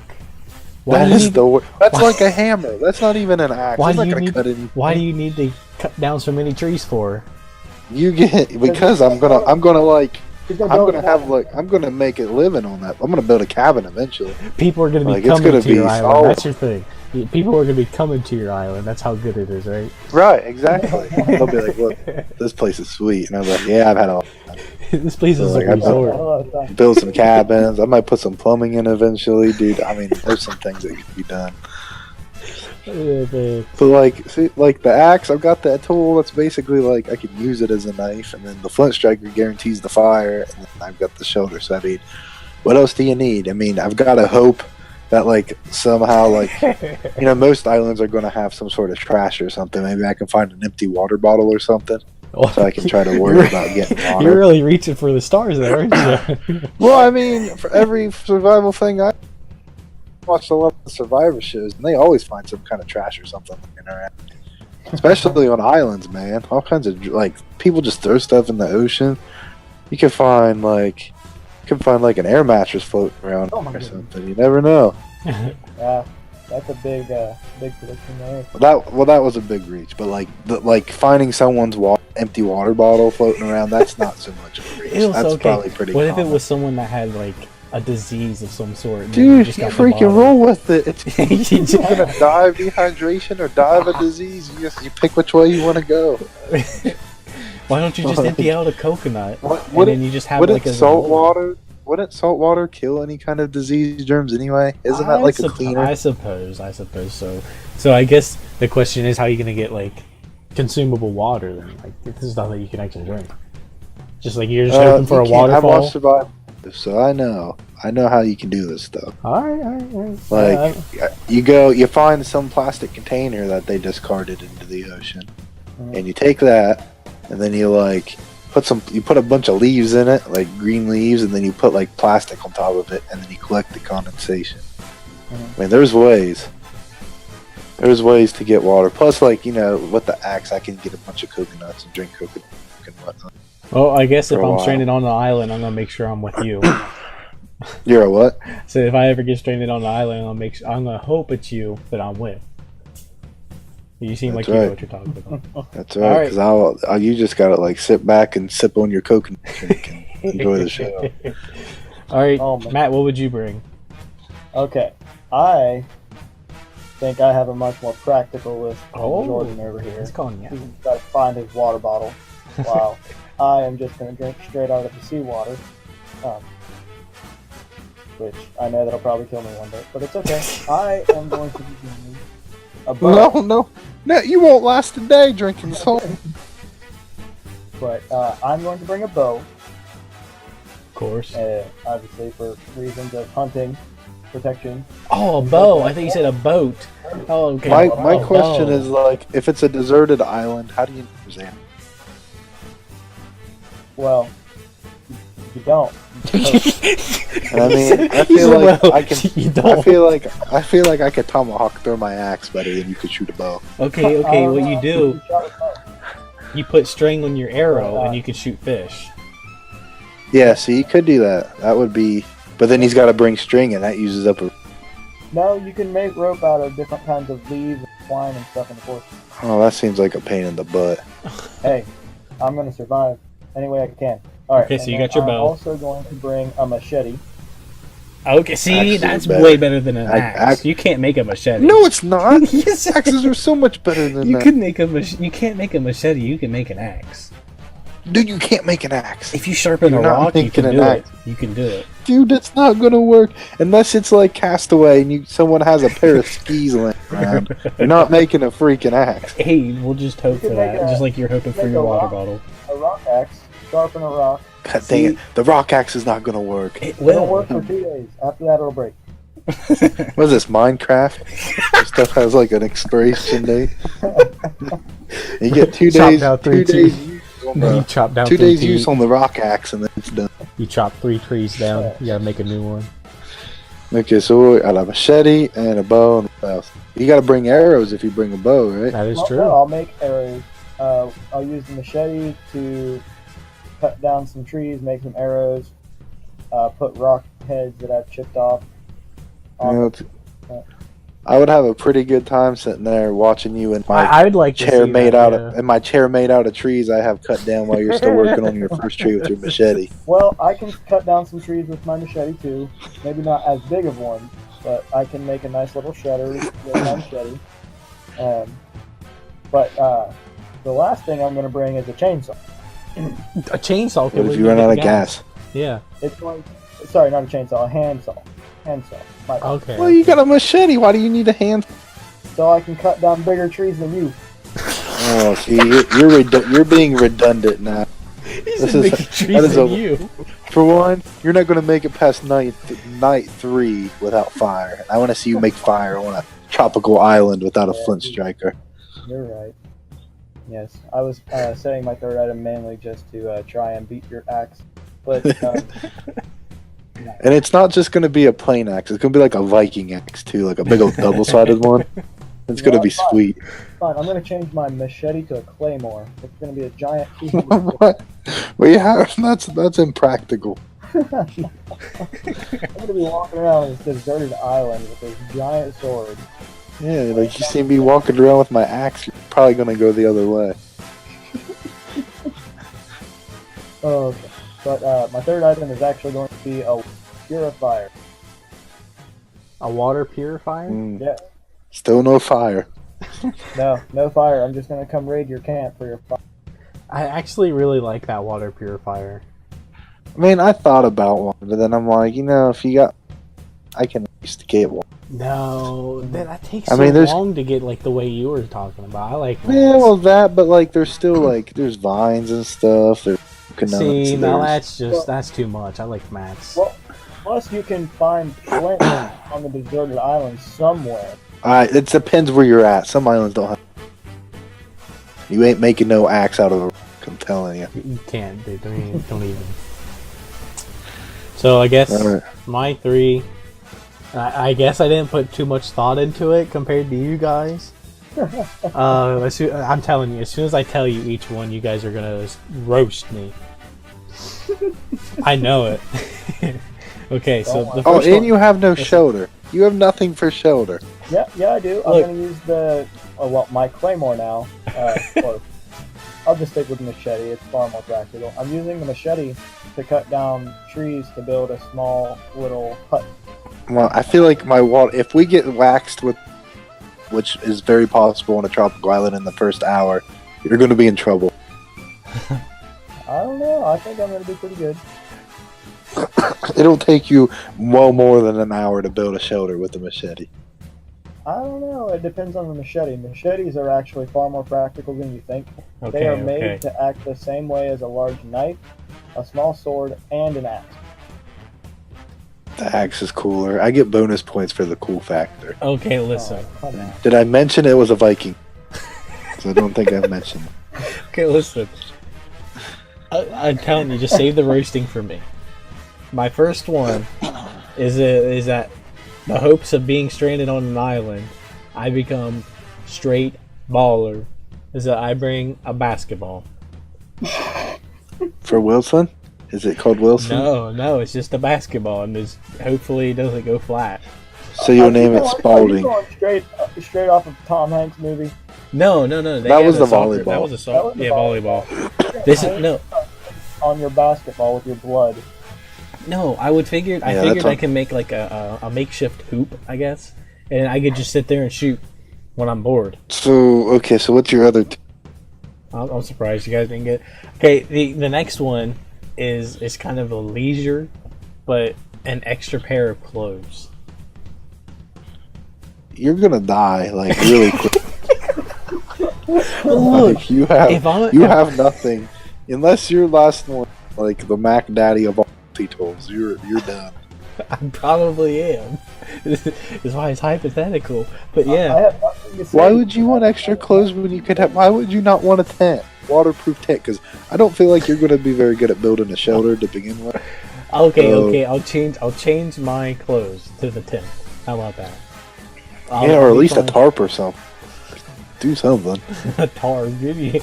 I'm gonna walk in there with a tarp. No, I like. Dude, tarp, you know what? That would be legit. Yeah, you could use the tarp to either build. You can make you could like at least waterproof a shelter with a tarp. Yep. You could even dig a hole in the ground and use the tarp as a lining on the outside of it. And collect water. Okay, you know what? Water from the rain. Let's stick with my See, clothes. We got an idea now. That's what you do. You dig a freaking hole, you put a tarp in it, and you collect rainwater. See? Okay. I'm just gonna stick with the clothes because that's what I wrote. And that's kind of stupid, I guess, but I just felt like one day I'm just gonna be like, man, I just want to change the clothes, and then all of a sudden, hey, guess what? I want to see the day that someone comes up to you and says, I'm about to drop you off on a deserted island, 3 things, and you tell them you want a basketball and clothes. And I want to see what they say to you. I don't know how you guys are gonna react on my third one. So my third one. I want to hear his third. I want to hear his third thing. My third one, I actually put a little bit of thought into it. Is pen and paper. Oh my god! You're definitely gonna die. How? You are going to burn with your paper. Listen, now if I had paper, I could easily burn it. With what? What do you plan on starting it on fire with your basketball? Well, actually, I don't know why I would want to burn the paper to begin with. Or your clothes. You're gonna catch it on fire with your clothes. Look, I guess I could put like my own memoirs on a piece of paper, and I could keep it. And then maybe when I get off, I become famous. You remember? You would run out. You would run for one. You paper really quickly, and for two, like, what you gotta survive. You're not gonna survive with paper, extra clothes, and a basketball. I feel like I can make that stuff. I can make the axe. I can make a hut. You're not making an axe out of it. I'm gonna make a hut. You make you an axe right now with the rock, and I want to see you cut a tree down. Yep. And you tell me. I want to see you going to try and hunt a wild boar with your back. You tell me. I want to see you going to try and hunt a wild boar with your back. I want to see you going to try and hunt a wild boar with your back. I want to see you going to try and hunt a wild boar with your back. I want to see you going to try and hunt a wild boar with your back. Matt, Yeah, you're just making it seem like you're on like what is it, the Lord of Flies, where there's a whole bunch of bars on the island, or Lost. There's bound to be something on it. And if not, at least he can hunt fish with it. Yeah. Or maybe I just end up on the He island can of freaking Lost. wheel in a marlin. He can pull a marlin in. I could kill a giant. I could kill a deer. I could get food for weeks with a deer. Matt, I hope you're on a deserted island with no animals. So then your don't tell me you don't want to see me skin a fish with an axe. Because that would be pretty cool. With your Viking axe, mind you. Yes, a Viking one. So I get like the extra little point on top so I can cut stuff with that too. You can stab people. Oh well, I guess I lost in my 30 pigs.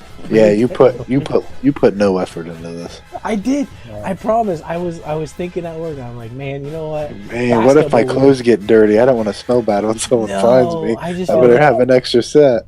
Oh god, I might get bored. I'm gonna have to. I'm gonna have a basketball and hope I find a tree with a hoop on it. The feeling of getting in new clothes after like being dirty for weeks.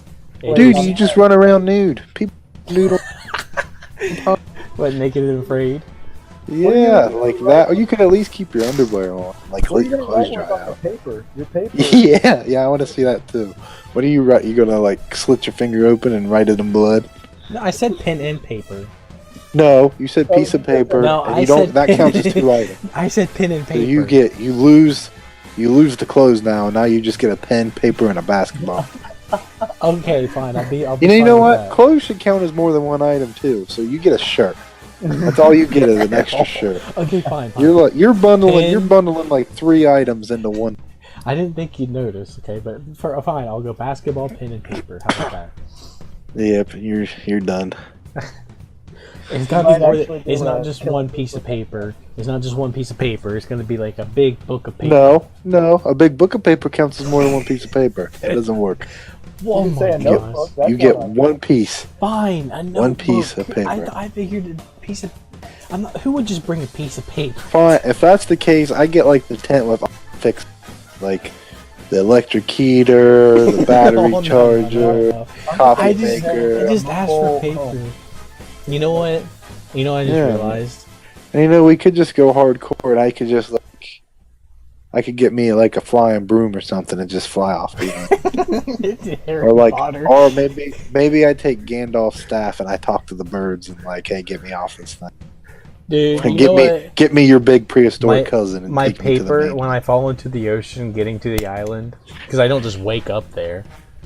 Well, my that's paper's the scary gone. part, man. Is you know how like scary the ocean is? Like the ocean is scary. I'm more worried about my paper. My paper's just gone.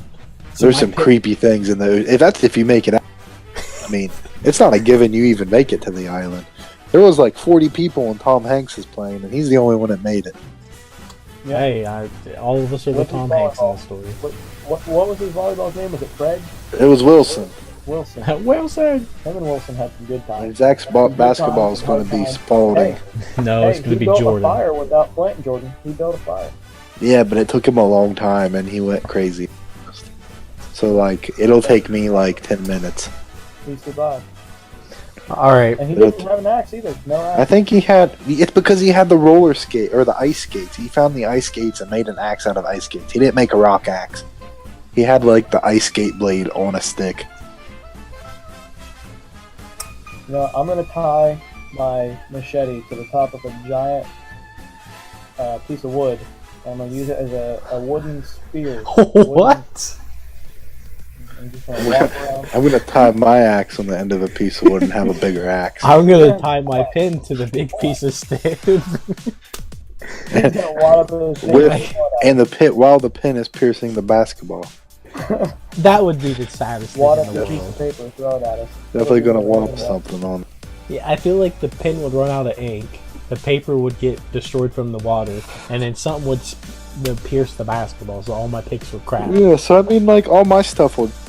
Like, the axe, the front striker doesn't care to get wet, the tent will dry. I mean, it's waterproof tent, so it's gonna repel water anyway. Well, you can't pick and choose. This is the tent. No, I said I wanted a waterproof. You said I got to choose what 3 But it things I isn't had. fireproof. I get a waterproof tent. Guess what? What happens is that your big old fire from your flint strikers catch on fire on the tent. Boom. I wouldn't have it in the tent. I'll have it on the No, but, outside. I mean, hey, things happen, Jordan, and your tent's destroyed. I just feel like you could plan for that a little bit. So I feel like Matt had the best picks. I feel like Matt had the best. What if I dig a hole? I don't know. He's got like multiple hunting items. Like you could probably hunt with just a machete. So what if someone attacks you? You're on the lost. You need a bow. You're on it. You're on an It's supposed to be an uninhabited island. No, I said stranded island. I said stranded island. Never said it was uninhabited. So for all we there's know, gonna be like tribal people. You're gonna die anyway. For all we know, we're on Hawaii or an island. Well, Hawaii. there's a town there, so it'll probably be okay. An island off of Hawaii, so we can just swim to Hawaii. Or you just like find people on that island and say, hey, like, can you get me back to Hawaii? All right. Or Well, like, I mean, if you find like a tribe of people, more than likely you're not gonna make it out anyway because they're probably gonna eat just you. eat you alive. So, All right, but invited to join my kingdom after I build it with my machete, my bow, and my water filter. well, that's funny because Zach didn't even get invited to the wedding, so that's pretty cool. You're inviting him to your kingdom. Zach's the groomsman. Zachary R. Yeah. No, he ain't. Zachary R is not going to be down in Georgia. on that note, I think we should end this. I have to be down in Georgia now, so when Zach arrives on the plane, I can play The Devil Went Down to Georgia. Yeah. Okay. On that note, looking for a soul to steal. On that note, I think we should end it. Why? Because people know the truth now. Anyways, we didn't put everything we wanted into this podcast, but next podcast we're going to make it a little bit shorter. Obviously, this one was a little bit longer because of the power rankings. Alolan Persian. Someone pick up Alolan Persian. And Nihilego. Why is Nihilego still on the waiver? Oh, okay, Probo Pass. Probo Pass, anybody?